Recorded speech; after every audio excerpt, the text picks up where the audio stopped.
Hello दोस्तों, welcome back to math हबर। तो आज हम सॉल्व करेंगे क्लास 10 एनसीईआरटी का एक्सरसाइज 8.2। इसमें सारा वैल्यू पुटिंग टाइप का क्वेश्चन है। इसमें जो भी बेसिक जो होता है ना ट्रिग्नोमेट्री का वैल्यू, उस वो सारा इसमें वैल्यू पुटिंग का क्वेश्चन है। तो हम सॉल्व करेंगे अभी एक्सरसाइज 8.2। सिर्फ क्वेश्चन सॉल्व करेंगे, इसमें थ्योरी मतलब कैप्शन मतलब हम थ्योरी क्वेश्चन के थ्रू बता देंगे। ओके, तो इसको बोलते हैं कंसेप्ट थ्रू क्वेश्चन। हम ये एक्सरसाइज 8.2 का सारा क्वेश्चन सॉल्व कर लेंगे, इसमें आपका थ्योरी भी कंप्लीट हो जाएगा। तो ये रहा आपके स्क्रीन पे क्वेश्चन नंबर 1। तो देखिए इसमें क्या कह रहा है कि इसमें सारा का वैल्यू निकालना है। इवेल्युएट दिस, इतना जो वैल्यू दिया हुआ है इसके लिए सबसे पहले हमको ये वैल्यू पता होना चाहिए। साइन 60 डिग्री क्या होता है, कॉस 30 डिग्री क्या होता है, साइन 30 डिग्री क्या होता है और कॉस 60 डिग्री का वैल्यू पता होना चाहिए। वैल्यू आप बुक से देख लोगे कि क्या क्या होता है। अगर आप इस पे मतलब थ्योरी टाइप का वीडियो चाहोगे तो हम वो भी ला सकते हैं, बट इसमें हम थ्योरी को कवर नहीं करेंगे। हम इसमें सिर्फ न्यूमेरिकल पोर्शन मतलब जो भी होगा उसको सॉल्व करेंगे। सॉल्व करते वक्त जो भी आएगा वो आप सीख जाओगे कंसेप्ट थ्रू क्वेश्चन। ओके, तो इसमें देखो इसको सिंपली सॉल्व करेंगे। यहाँ पे solution sine 60 degree, sine 60 degree का वैल्यू होता है √3/2 और यहाँ पे इंटू है तो into. Cos 30 degree, cos 30 degree का वैल्यू होता है √3/2। ओके, प्लस साइन 30 डिग्री का वैल्यू होता है 1/2 और कॉस 60 डिग्री का वैल्यू होता है 1/2। अगर हम सॉल्व करेंगे तो ये हो जाएगा 1/4 और √3 हो जाएगा 3 a इंटू ए का स्क्वायर, तो √3 इंटू √3 का स्क्वायर 3 प्लस 1/2 नीचे हो जाएगा 4 और ऊपर होगा 1 इंटू 1। अब यहाँ से हम क्या करेंगे, सम निकाल लेंगे। तो यहाँ पे 4 हो जाएगा एलसीएम और ये हो जाएगा 3 + 1 यानी कि 4/4। ये कट जाएगा ना आपस में, इसका हो जाएगा 1।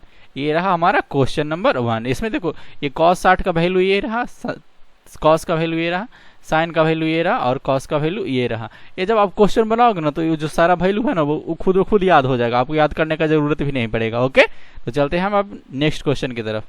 तो नेक्स्ट क्वेश्चन हमारे पास ये रहा 2 tan square 45 degree plus cos square 30 degree minus cos square 60 degree. यहाँ पे हम वैल्यू पुट करेंगे सॉल्यूशन।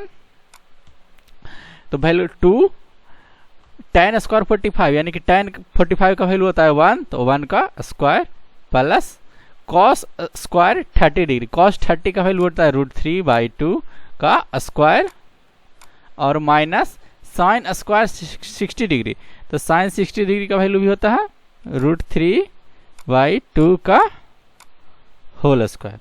अब देखो ये प्लस है और ये माइनस है, ये सेम वैल्यू है ना। जैसे देखो अगर कोई x है और ये माइनस x है तो ये कट के 0 हो जाता है ना। तो देखो ये प्लस है और ये माइनस है, ये दोनों सेम ही है ना। तो ये क्या हो जाएगा, ये कट के 0 हो जाएगा। देखो इस कंसेप्ट से तो यहाँ पे बचा क्या, 2 इंटू 1 का स्क्वायर, 2 इंटू 1 का स्क्वायर, तो ये हो जाएगा 2। ये मेरा हो जाएगा आंसर। ओके, तो चलते हैं हम नेक्स्ट क्वेश्चन की तरफ। क्वेश्चन नंबर 3 में क्या कह रहा है, cos 45 sec 30 और cosec 30। अब इसको हमको सॉल्व करना है। तो सॉल्यूशन cos 45 का वैल्यू कितना होता है 1/√2 और डिवाइड बाय, ये सब वैल्यू आपको याद कर लीजिएगा। वैसे बने याद हो जाएगा, उससे कोई दिक्कत नहीं है। sec 30 सेक होता है cos का अपोजिट, तो cos 30 कितना होता है √3/2, तो ये हो जाएगा 2/√3 प्लस cosec 30, cosec होता है साइन का अपोजिट यानी साइन 30 का अपोजिट, तो साइन 30 होता है 1/2, तो हो जाएगा यहाँ 2/1। ओके, अब हम इसको सॉल्व करेंगे। तो ये हो जाएगा 1/√2 डिवाइड बाय, यहाँ से हम √3 ले लेंगे कॉमन और √3 कॉमन ले लेंगे होंगे, तो ये हो जाएगा 2 प्लस 2 + 2 √3। एलसीएम सिंपली भिन्न का जोड़, यहाँ पर 1/√2 और डिवाइड बाय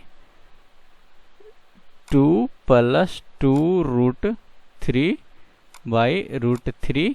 और इसको अगर हम सजाएंगे तो ये हो जाएगा जैसे अगर मेरे पास रहता है कोई फ्रैक्शन a/b और c/d, अगर इस फॉर्म में रहता है तो ये मेरा आता है सबसे ऊपर और ये दोनों आपस में मल्टीप्लाई होता है। ओके, तो ये हो जाता है a इंटू डी और divide by b into c।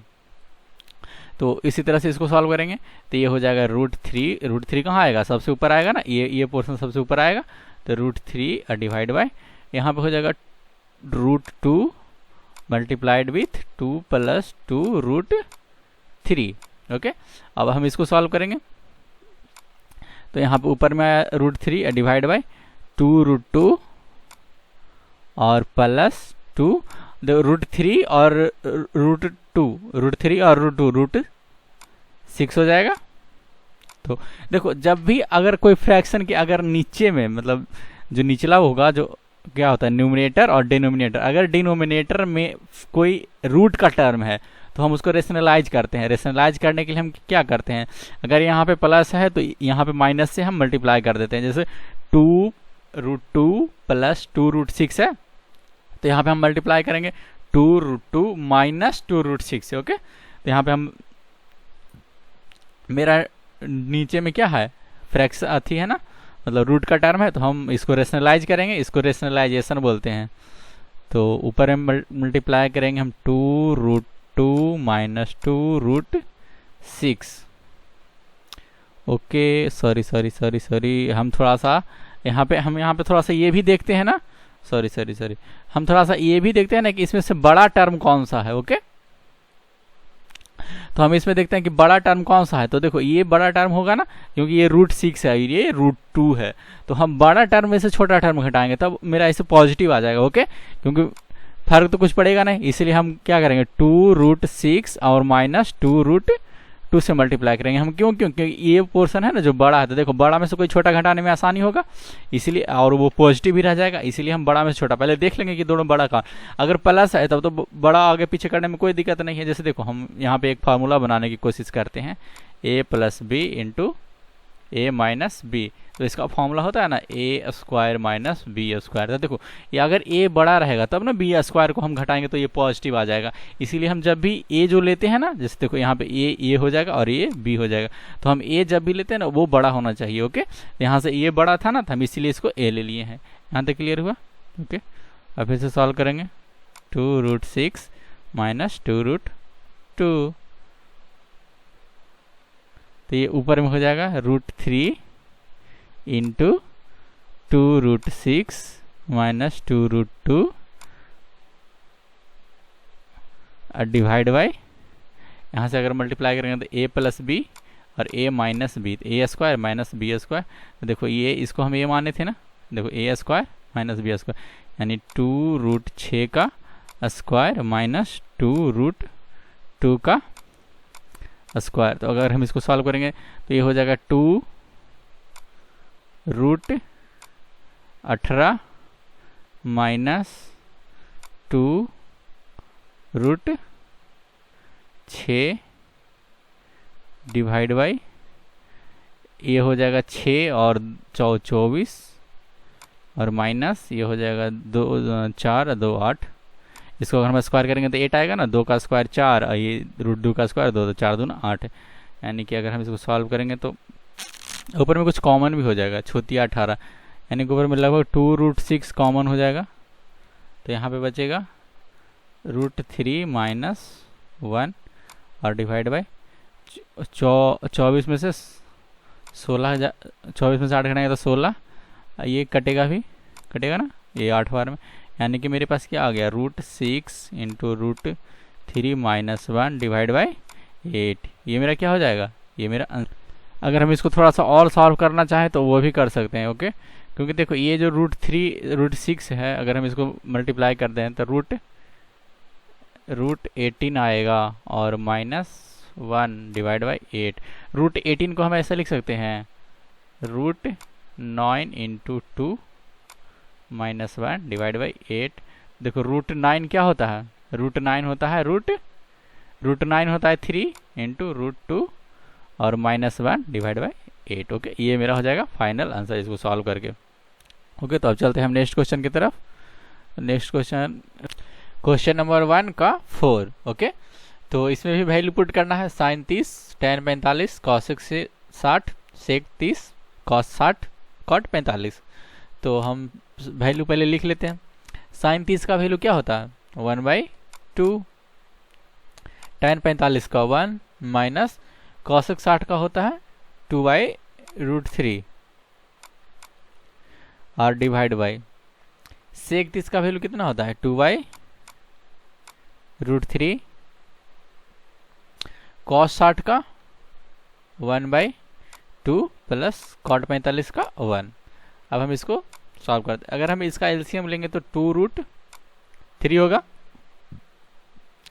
LCM इसका 2√3 होगा।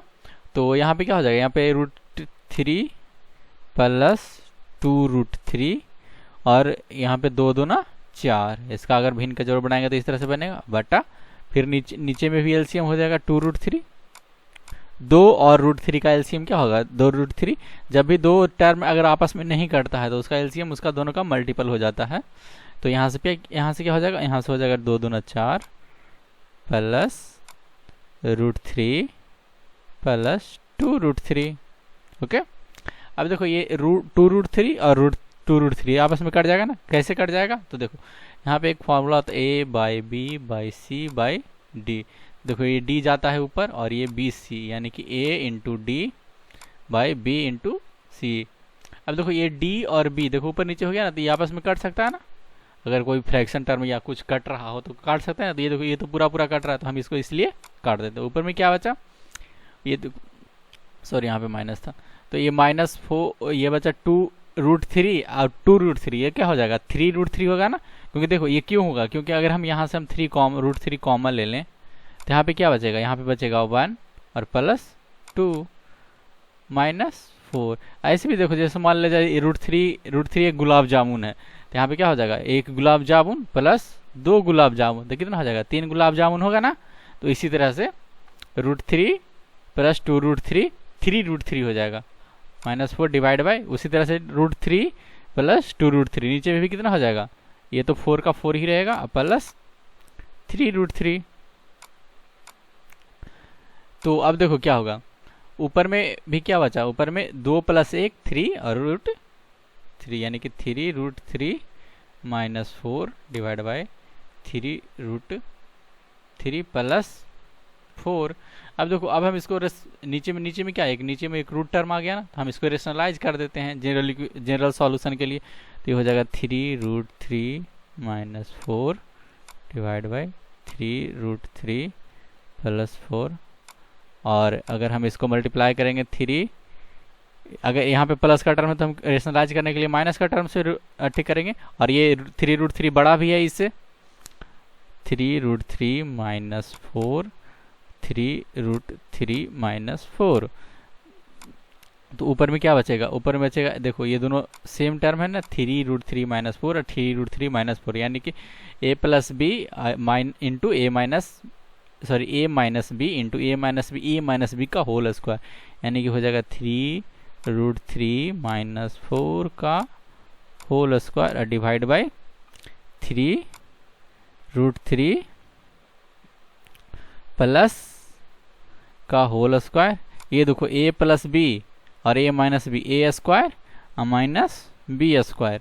तो ऊपर में हो जाएगा a स्क्वायर यानी कि 3√3 यानी कि 3 तिया 9 और 9 तिया 27 plus a square plus b square minus 2ab। तो 2 और 4 दूना 8 तिया 12√3 डिवाइड बाय यहाँ से अगर हम सॉल्व करेंगे 3√3 यानी कि 27 माइनस 4 16। तो यहाँ पे हो जाएगा अगर हम इसको ऐड करेंगे तो 7 13 2 1 3 1 4 43 माइनस 12√3 और माइनस 27 माइनस 16 यानी 11। ये मेरा क्या हो जाएगा जनरलाइज आंसर। हालांकि जो अथी में आंसर दिया है बुक में दिया है वो ये दिया होगा, लेकिन जनरलाइज आंसर ये हो जाएगा क्योंकि इसमें एक डिनोमिनेटर में √3 का टर्म है, रूट का टर्म है, तो रूट का टर्म हम छोड़ते नहीं हैं इसीलिए। ओके, तो अब ये क्वेश्चन नंबर 5। तो ये रहा क्वेश्चन नंबर 5, इसमें भी वैल्यू सेम पुट करना है। ओके, तो देखो ये 5 cos स्क्वायर 60, cos 60 का वैल्यू कितना होता है 1/2।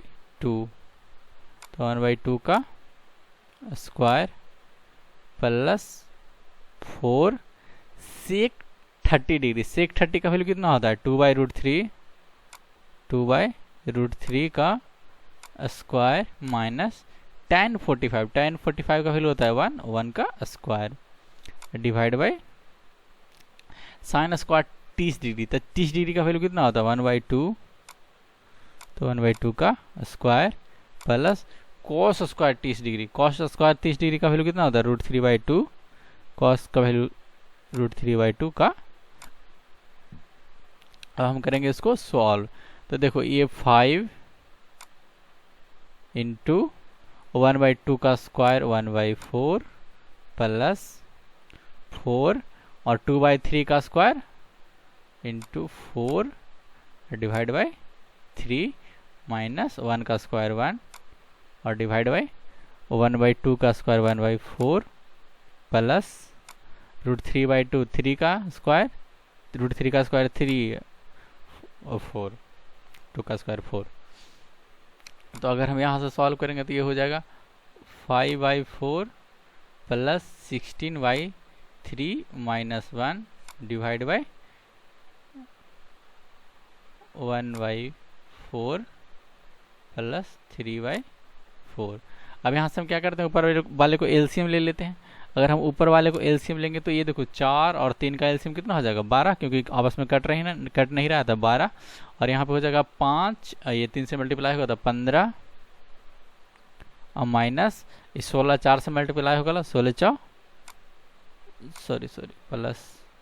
प्लस 64 और यहाँ पे माइनस क्या हो जाएगा -12 और नीचे में क्या हो जाएगा 4 हो जाएगा एलसीएम और ये बचेगा 1 + 3 यानी कि 4।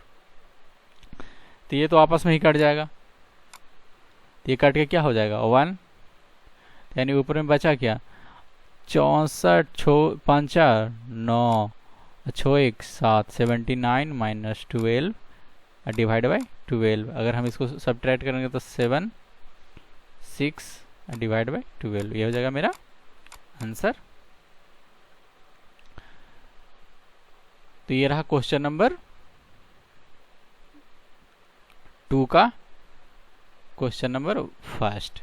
इसमें क्या करना है कि choose the correct option if justify your answer. इसमें ये ऑब्जेक्टिव क्वेश्चन दिया हुआ है, इसमें हमको कौन सा आंसर मतलब अगर इसका वैल्यू साइन 60 के बराबर आएगा या कॉस 60 के बराबर है या tan के 60 के बराबर आएगा या साइन 60 के बराबर आएगा, कौन सा आंसर आएगा उसको चूज करना। तो सबसे पहले हम क्या करते हैं इसको वैल्यू पुट करके आंसर निकालते हैं। ओके, तो देखो 2 tan 30 degree plus 1 tan square 40 degree. अगर ऑब्जेक्टिव क्वेश्चन है तो इसको सॉल्यूशन किसी भी तरह से ऐसा इसका नहीं कि इसको सिस्टमेटिक ढंग से हम लिखेंगे ही, हम इसको सॉल्यूशन अपने रफ कॉपी पे किसी तरह से कर सकते हैं, क्योंकि ये तो ऑब्जेक्टिव है, इसको हमको टिक मारना है, फिर भी हम सॉल्यूशन लेकर के लिख लेते हैं। ओके, सॉल्यूशन तो सबसे पहले क्या दिया हुआ 2 tan स्क्वायर 30, tan 30 का वैल्यू होता है 1/√3, तो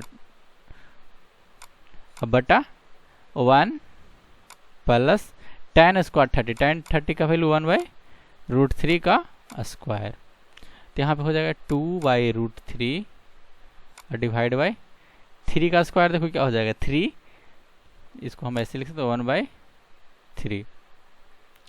अब अगर हम इसको सॉल्व करेंगे 2/√3 divide by 3 plus 1 divide by 3, तो हो जाएगा 2/√3 और ये 3 + 1 4/3। अभी आपस में मल्टीप्लाई करेंगे तो ये हो जाएगा 2, ये कहाँ जाएगा ऊपर जाएगा, तो ये हो जाएगा 2 × 3 डिवाइड बाय √3 × 4, ये कटेगा आपस में 2 और ये कटेगा √3, यानी ये क्या हो जाएगा √3/2। अभी √3/2 किसका वैल्यू होता है, साइन 60 का वैल्यू होता है √3/2, तो हाँ साइन 60 का वैल्यू होता है √3/2, तो ये हो जाएगा। कोई कॉस 60 का वैल्यू √3/2 होता है क्या, नहीं ना, tan 60 का भी नहीं होता, साइन 30 का भी नहीं होता, इसलिए option number A is the correct. Question number second का सेकंड, इसमें भी सेम वैल्यू पुटिंग का क्वेश्चन है, तो सेम वैल्यू पुट करेंगे।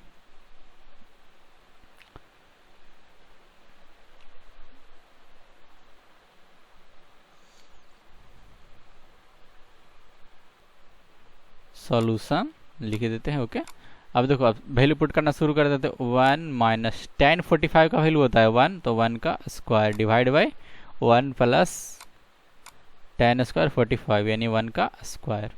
तो ये हो जाएगा 1 माइनस 1 0 डिवाइड बाई 1 प्लस 1 का स्क्वायर यानी 2।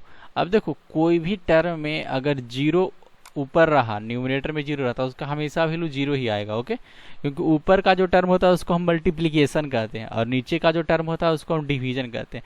तो हमको पता होगा कि किसी भी टर्म से अगर हम जीरो को मल्टीप्लाई कर देते हैं वो टर्म हो जाता है जीरो, यानी मेरा आंसर क्या हो जाएगा डी जीरो। ओके, ये रहा तो क्वेश्चन नंबर 2 का। Question number 3, sine 2a equal to 2 sine a is true when. अब हम इस क्वेश्चन में हम क्या करेंगे ना कि हम इस क्वेश्चन में वैल्यू पुट करके देख लेते हैं ऑप्शन वाइज, क्योंकि इसका सॉल्यूशन तो करना पॉसिबल है नहीं, तो इसका हम वैल्यू पुटिंग करके देख सकते हैं। अगर हम यहाँ पे 0 डिग्री पुट करें तो साइन 2a यानी कि 2 इंटू 0 क्या हो जाएगा 0 होगा। तो साइन 0 का वैल्यू कितना होता है 0, और 2 साइन a यानी 2 साइन 0, साइन 0 का वैल्यू 0 होता है, यानी दोनों तरफ क्या हो गया इक्वल हो गया ना, यानी कि यहाँ पे आंसर क्या हो जाएगा 1। अगर हम 30 पुट करेंगे तो 30 तो होगा नहीं, क्योंकि 30 दूना 60 हो जाएगा, और ये हो जाएगा 2 साइन 30। तो देखो अगर हम सपोज करो हम 30 पुट करके देख रहे हैं, ओके, तो साइन 60 हो जाएगा ना इक्वल टू 2 साइन 30। साइन 60 का वैल्यू हमको पता है कि 2/√3 सॉरी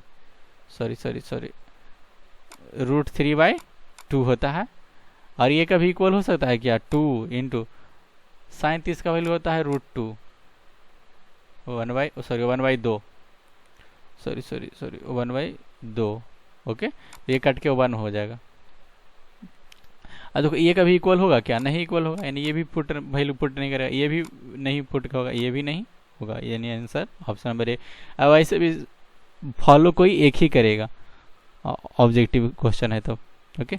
अब इसमें देखो चौथा नंबर क्वेश्चन में करा है 2 tan 30 1 माइनस tan स्क्वायर 30। तो tan 30 का वैल्यू होता है 1/√3 डिवाइड बाई 1 माइनस, यहाँ पे सॉल्यूशन लिख लेते हैं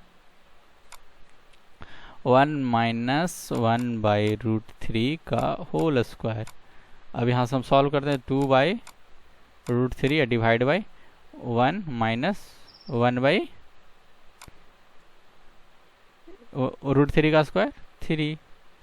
अगर हम इसको सॉल्व करेंगे तो 2/√3 माइनस 1 यानी कि सॉरी 3 माइनस 1। अगर हम यहाँ पे 3 एलसीएम ले लें तो यहाँ पे हो जाएगा 3 माइनस 1।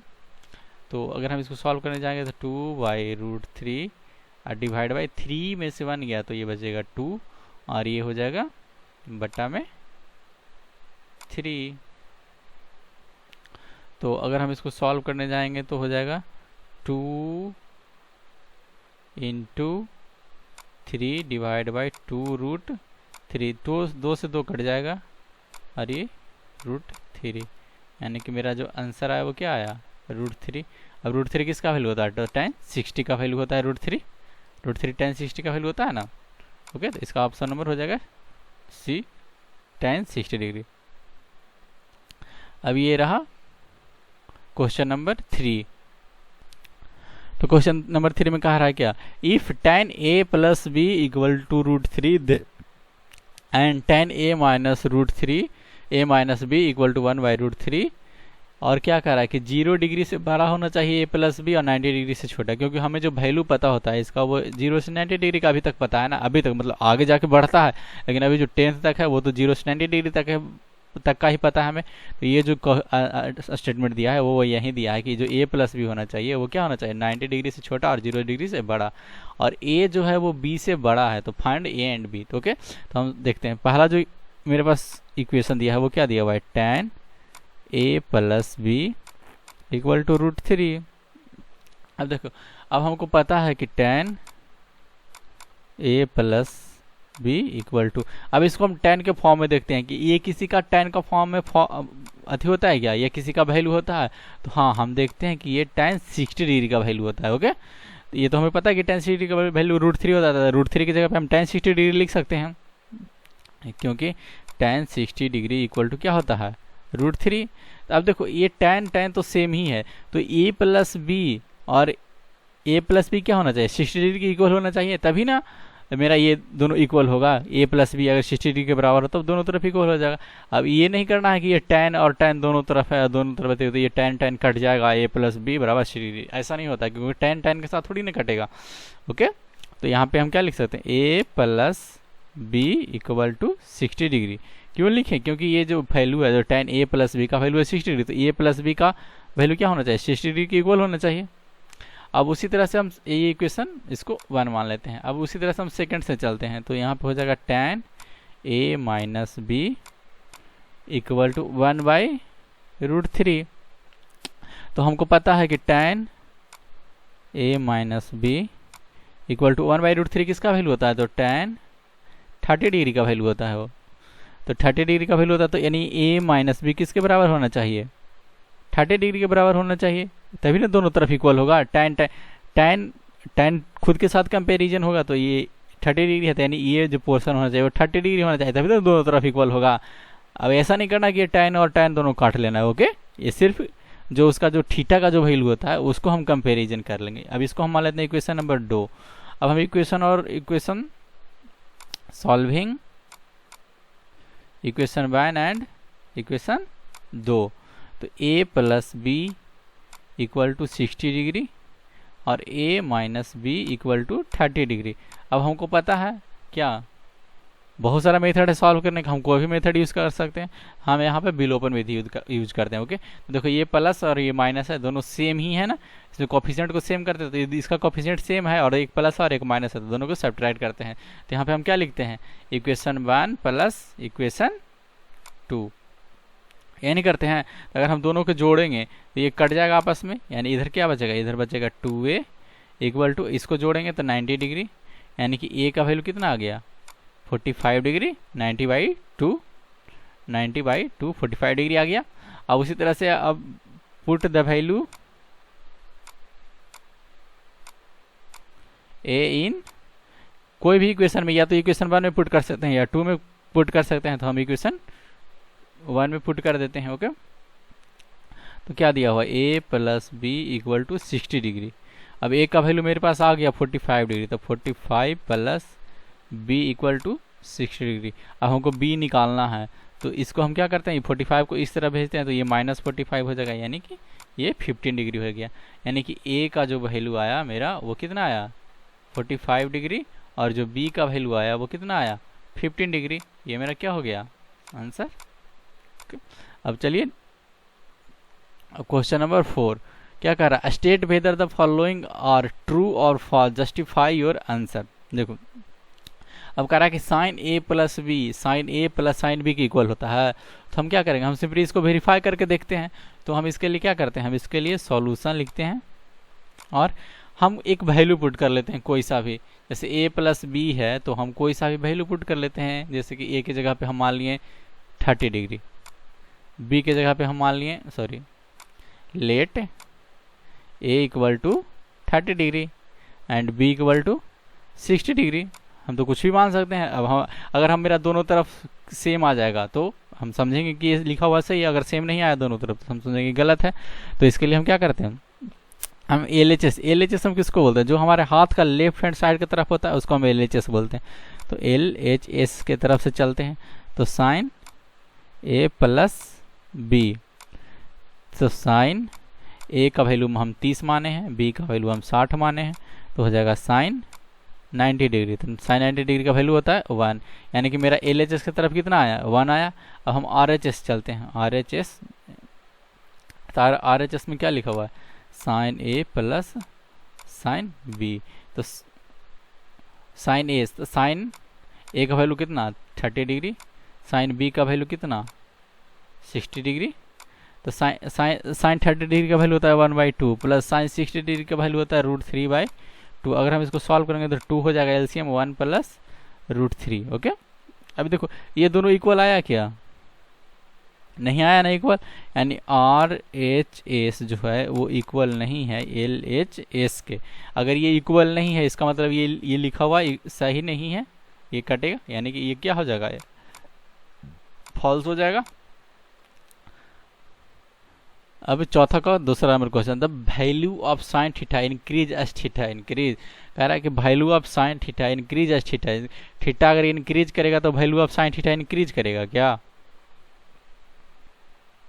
अब देखो ये वैल्यू हमें कहाँ तक लेना है, ये 0 से 90 डिग्री के बीच तक का। हम अभी तक जो हम पढ़ रहे हैं वो क्या पढ़ रहे हैं, 0 से 90 डिग्री तक का पढ़ रहे हैं ना, तो 0 से 90 डिग्री तक का ही देखते हैं, क्योंकि अभी तक हमें तो 90 डिग्री से आगे का वैल्यू अभी पता ही नहीं है, क्योंकि अभी पढ़ना ही नहीं है, तो हमें जितना पढ़ना है उसी के हिसाब से देखेंगे ना। ओके, तो हम यहाँ पे जैसे देख लेते हैं कि अगर सॉल्यूशन, अगर हमको साइन 0 डिग्री का, जैसे हम जैसे थीटा इंक्रीज बोल रहा है, क्या बोल रहा है कि थीटा इंक्रीज होगा तो साइन का वैल्यू इंक्रीज होगा, तो हम थीटा इंक्रीज करके कुछ वैल्यू ले लेते हैं और देखते हैं कि मेरा जो साइन थीटा का वैल्यू होता है वो इंक्रीज होता है कि नहीं। तो सबसे पहले हम साइन 0 डिग्री लेते हैं, उसके बाद हमको क्या पता होता है, साइन 30 डिग्री का पता होता है, उसके बाद साइन 45 डिग्री का पता होता है, और उसके बाद साइन 60 डिग्री का पता होता है, और फिर साइन 90 डिग्री का पता होता है।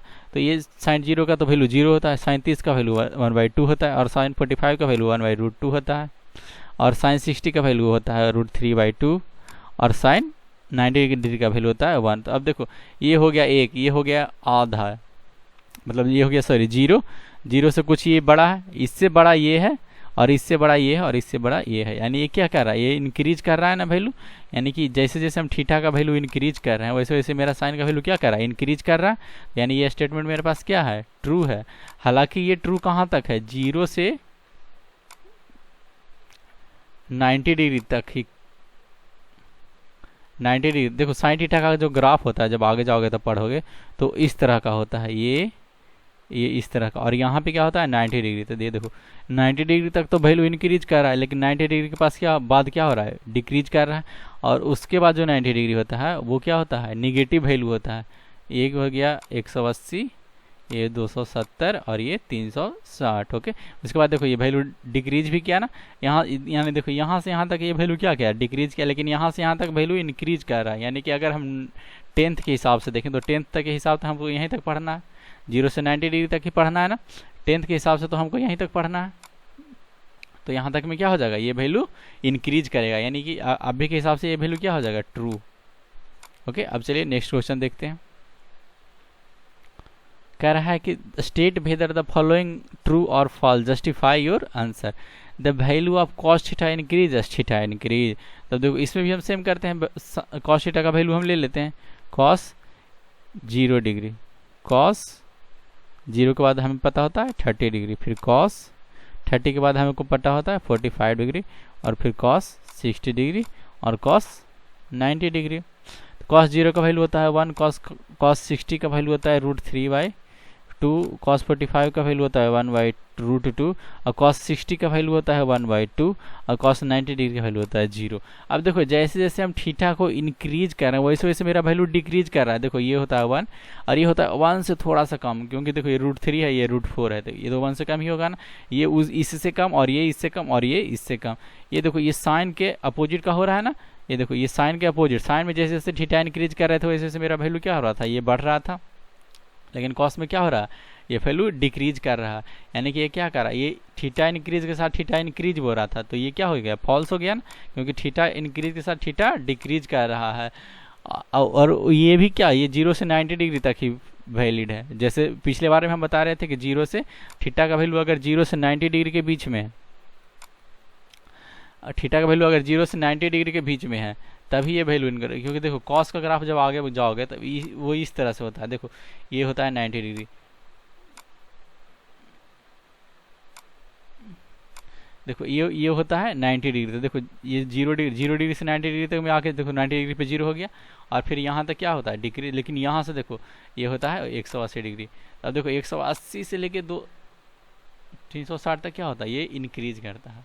लेकिन हमें तो 10th में तो पढ़ना है 0 से 90 डिग्री, तो 0 से 90 डिग्री के बीच में क्या हो रहा है, ये डिक्रीज कर रहा है, यानी क्या हो जाएगा, फॉल्स हो जाएगा। ओके, अब क्वेश्चन नंबर 3 का 4 क्या करा, sine theta equal to cos theta for all value of theta.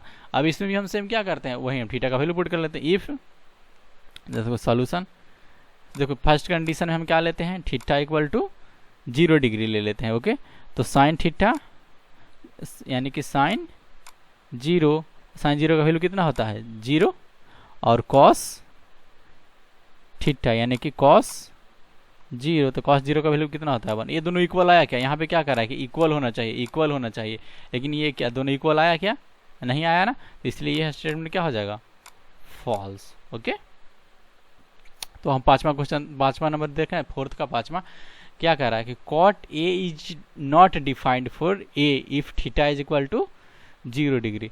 तो देखो कॉट ए जो होता है वो 0 डिग्री पे क्या होता है, tan 0, tan देखो tan 0 क्या होता है, देखो अभी हम तुमको बताते हैं, tan 0 होता है sin 0 यानी कि 0/1, यानी कि ये क्या होता है, ये 0 होता है ना, tan 0 0 होता है। ओके, तो cot 0 क्या होता है, cot होता है tan का अपोजिट यानी कि 1/0। और किसी भी टर्म के अगर नीचे में 0 रहता है तो ये अनडिफाइंड होता है, या तो हम इसको इनफाइनाइट बोलते हैं। ओके, तो ये क्या हो जाएगा, ये ट्रू है ना, क्योंकि नॉट डिफाइंड है ना, अनडिफाइंड का मतलब नॉट डिफाइंड, या तो इनफाइनाइट, इनफाइनाइट भी नॉट डिफाइंड ही होता है, तो ये भी ये क्या हो जाएगा, ट्रू। ओके, अब चलिए नेक्स्ट क्वेश्चन देखते हैं। तो ये ही था चैप्टर 8 का एक्सरसाइज नंबर 2 का जो भी सारा क्वेश्चन था वो हम सॉल्व कर लिए हैं। अगर आपको ये वीडियो अच्छा लगा हो तो चैनल को सब्सक्राइब और वीडियो को लाइक कर दीजिएगा। Okay, thank you. और अगर आपको कंसेप्ट पे क्वेश्चन या कंसेप्ट पे वीडियो चाहिए तो आप बस मतलब कि कमेंट कर दीजिएगा। अगर आप देख रहे हैं तो ऐसे हमें पता है कि पता नहीं ज़्यादा लोग देख पाएंगे कि नहीं, तो जितना भी लोग अगर देखिएगा, अगर आपको वीडियो ज़रा सा भी अच्छा लगे तो प्लीज़ कमेंट ज़रूर कीजिएगा ताकि हम आपके लिए अच्छा वीडियो और भी लाएँ। Okay, thank you.